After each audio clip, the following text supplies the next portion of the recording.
Hello viewers, today we are going to analyze a game that is played between Garry Kasparov, a former world champion, and Veselin Topalov, a strong player. He has been selected for a world championship uh, once against former world champion Viswanathan Anand. This game is played between Kasparov and Topalov in 1999. Here Kasparov played e4.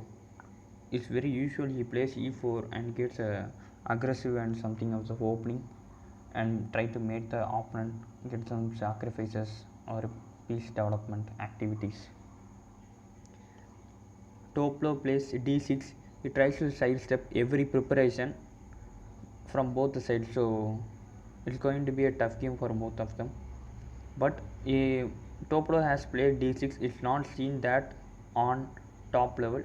We are going to see how Kasparov refutes d6, d4, capturing the central squares, knight f6, attacking e4, knight c3, supporting the e4 pawn, g6.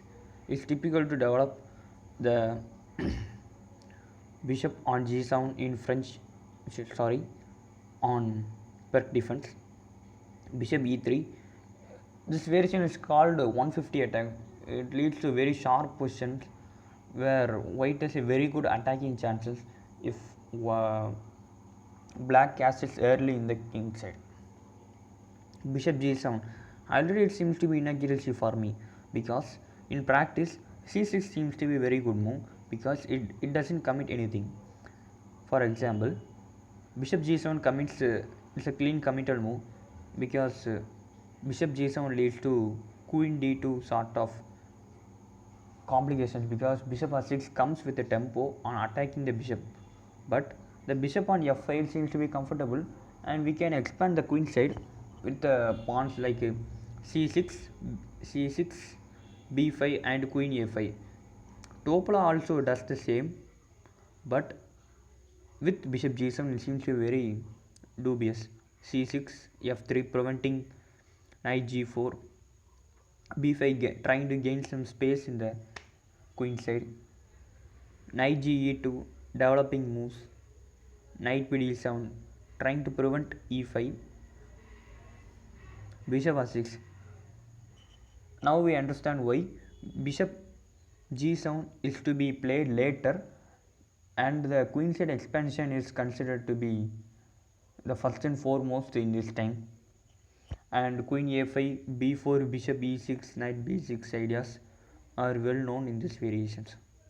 Bishop into r6, queen into r6. Topalov gives a sign that I am not gonna castle king side, I am gonna castle queen side, even though I have pushed my pawns further and weakened my queen side where I am gonna castle. Bishop b7. Topalov simply develops a piece. a3 prevents b4, e5. This is a typical strike in pirc defense where black first prevents white from playing e5, so he wants to play e5 by pushing the pawn to e5. Triple queen side castle, queen e7 giving a small square to the queen which also supports the pawn on e5. As I said already, he is gonna castle queen side. King b1. This seems to be very easy move, but it has very depth in it. In seeing from outside, it seems to be a sidestepping move, gives a square for the queen when it can retreat to queen c1 or other activities on the king. But here the idea is to reroute the knight to a5 from knight e1 to c1, c1 to b3, b3 to a5 where it has a hole in the position. a6 trying to solidify the position. The idea is to some time break the pawn with c5. If the pawn is break down, the b5 pawn becomes a target and falls down immediately. Knight c1. As I said already, the knight is being rerouted. Triple knight a3. The knight gets a square. There is no other way to block the a5 square with anything. E into d4. Topalov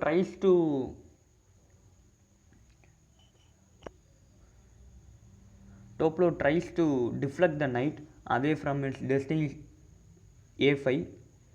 It's very tempting to play knight in d4, then c5 comes to the tempo, and b4, and gets much complicated.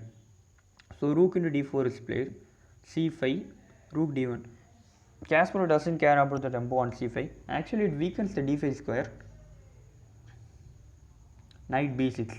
The d5 square is being occupied by nothing, but it's be seen that no one can do anything on the d5 square because of the three minor pieces eyeing on the d5 square. The knight on b6, knight on f6, bishop on b7.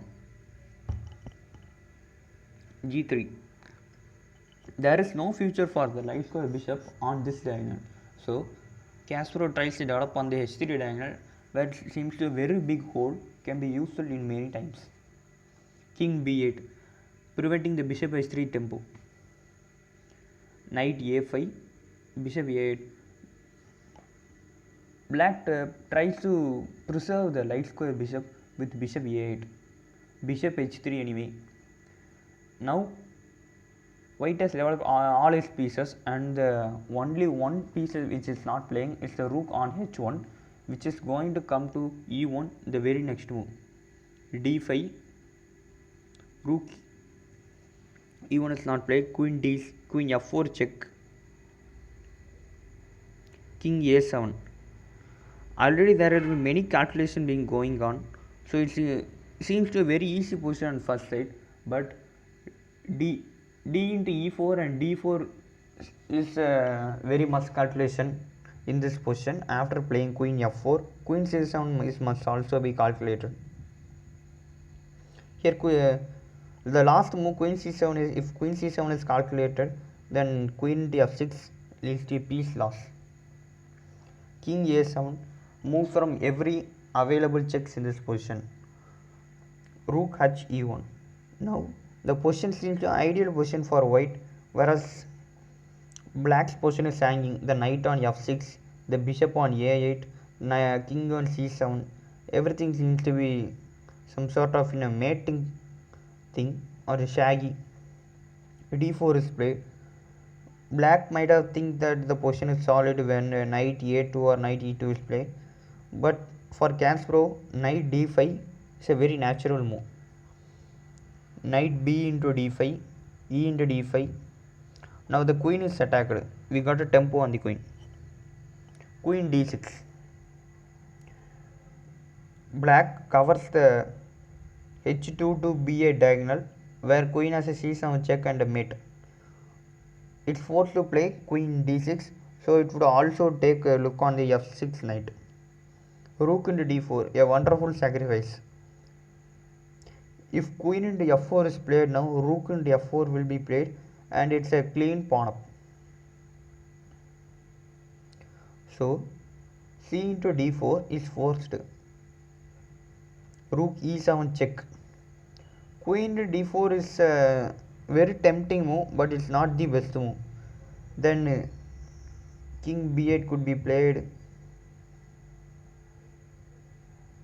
Some sort of things like, queen b6 is played. Now rook e7 can be met by knight d7 and bishop b7 stuff. So the best move in this position is rook e7.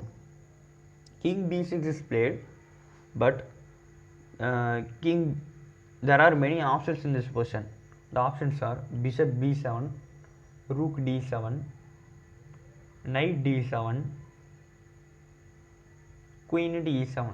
The first move comes to the side is queen into e7. If queen into e7 is played, queen into d4, king b6, queen b8, king b8, queen b6 leads to checkmate, because the king cannot escape to the c8 square because of the very good bishop on h3. Now bishop c6, bishop b7, knight c6, king a8, queen a7 leads to a checkmate. very instructive game. If rook d7 is played, queen d6 leads to a queen up. So if knight d7 is played, queen d6 leads to a queen up. The other options are, there are one better option, but this leads to a very same position. Now queen a7 is a checkmate idea. If rook d7 is played, rook in d7, knight d7, queen h8. As I said already, black's position is kind of, all the pieces are hanging not in the very best place that have to be. C into d4, rook e7, king b6, now queen into d4, king into a5. Now if you count the piece, we are a whole rook and knight down. There is only one way to finish this game, either win or loss.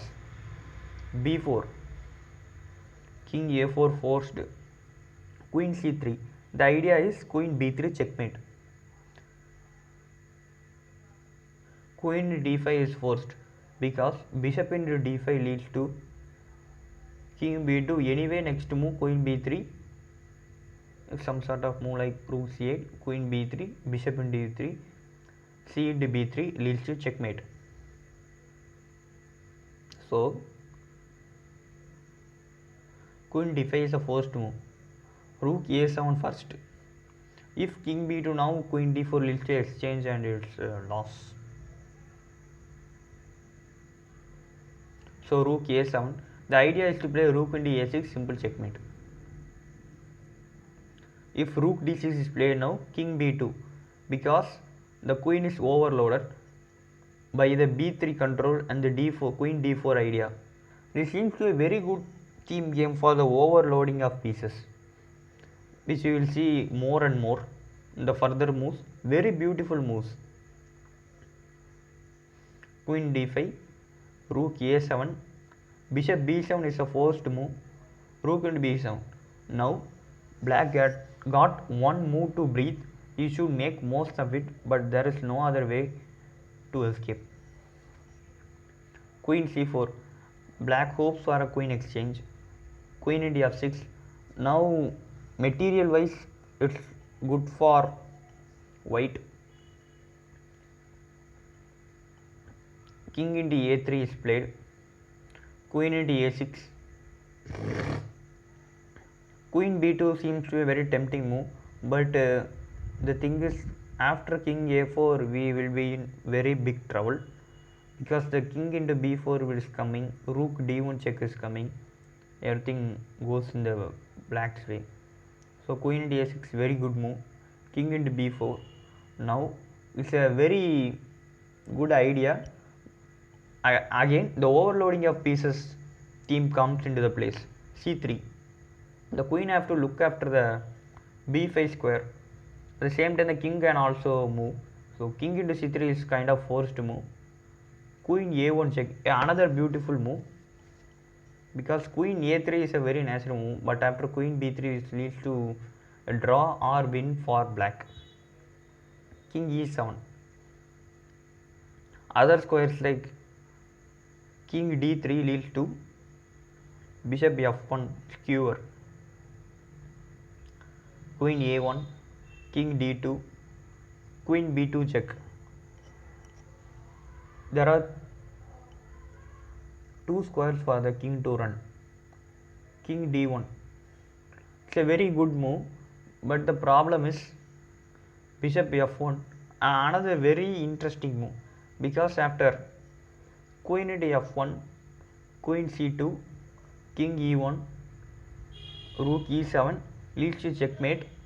After queen into e2, the king castled on queen side and ran away to the white's throne to get checkmated. It's very beautiful to see. It does not happen often in very high level games. After bishop f1, rook d2, an intermediate move. If bishop into c4 is played, rook into b2 check is there, king into leads to a draw or win for black. So In this position, rook d7, another intermediate move, in between move or otherwise. Rook d7 is forced to play rook into d7, otherwise queen into d2 is a checkmate. So rook into d7 is played, bishop into c4, b into c4. Now when I looked at the game for the first time, black has two rooks and has a king on the opponent's king side, but it's not so bad because of the two rooks. Then I saw queen into h8, then it's fine. Kasparov can finish this off in few moves. Rook in d3, try to get coordinated with the king, or try to push c3, c2, c1 queen. Queen a8. The idea is after c3, the queen gets to c2, queen a4, king e1, f4. A calm little move, but very effective one. Tries to protect the pawn by f4, it gets into a very good chain. f5, king c1. There is nothing to analyze after this, because black is a queen down. There is only one pawn, but he can't do much. Rook d2, hoping to get the h2 pawn, but queen a7 is very powerful, and Topalov resigned after this move.